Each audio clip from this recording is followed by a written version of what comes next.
Tapos na po silang kumain guys. So, kailangan na nating pauwiin at i-check.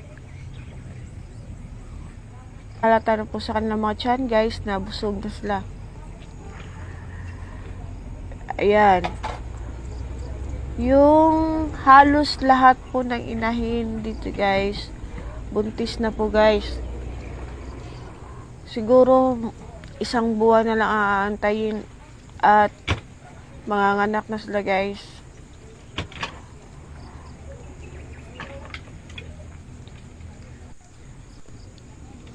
Ito rin nakasunod na grupo na mga kambing guys. Yung mga inahin dito buntis na rin guys.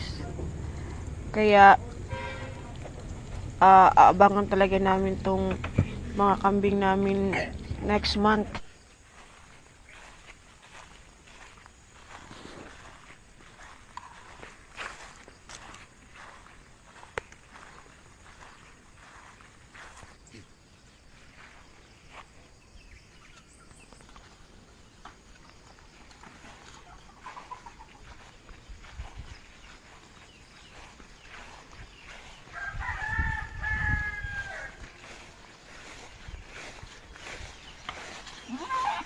Hey!